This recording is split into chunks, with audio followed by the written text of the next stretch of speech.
నేను చెప్తున్నటువంటి రాసులలో గనక మీరు జన్మించారంటే ఒక విధంగా చెప్పాలంటే ప్రపంచాన్ని సైతం గడగడలాడించవచ్చు అండి. నిజమండి. మిగతా రాసులను చిన్న చూపు చూసి మిమ్మల్ని మంచి చూపు చూస్తానని దయచేసి అనుకోవద్దు. నా రీసెర్చ్లో నేను చెప్తున్నానండి, నా అనుభవపూర్తిగా నేను చెప్తున్నాను. ఇప్పటి వరకు తులారాశిలో పుట్టినవారు కానీ, వృషభ రాశిలో పుట్టినవారు కానీ, సింహరాశిలో పుట్టినవారు కానీ, కుంభరాశిలో పుట్టినటువంటి వారు కానీ, ఈ 4 రాశులలో పుట్టినటువంటి వారు ఒక విధంగా చెప్పాలంటే వీళ్ళకు స్ట్రెంగ్త్, పవర్ ఎక్కువగా ఉంటుంది, అదృష్ట యోగం ఎక్కువగా ఉంటుంది. ఇప్పుడు ఉదాహరణకి 2 వ్యక్తులను మనం హైదరాబాద్, సికింద్రాబాద్ నుండి 2 పంపించాం.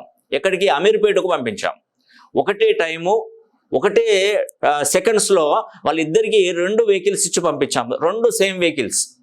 దీంట్లో ఒకరికి అదృష్టం ముందుండి అతను ఒక 5 నిమిషాల ముందే చేరుకుంటాడు, ఇంకొక అతను వెనకపోతాడు. ఎందుకండి అంటే ఇదే లక్ అంటారు.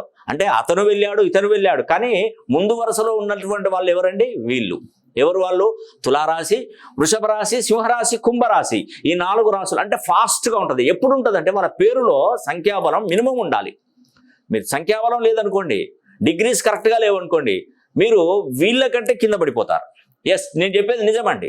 మనం ఇతరులకు సలహాలు ఇచ్చామనుకో, వాళ్ళు బాగుపడిపోతారు. ఎవరి కింద మీరు పనిచేసిన వాళ్ళు డెవలప్ అవుతారు, కానీ మీరు మాత్రం కాదు. ఎందుకంటే దీనికి ప్రధానమైనటువంటి కారణం మీ పేరులో సంఖ్యాబలం లోపించింది.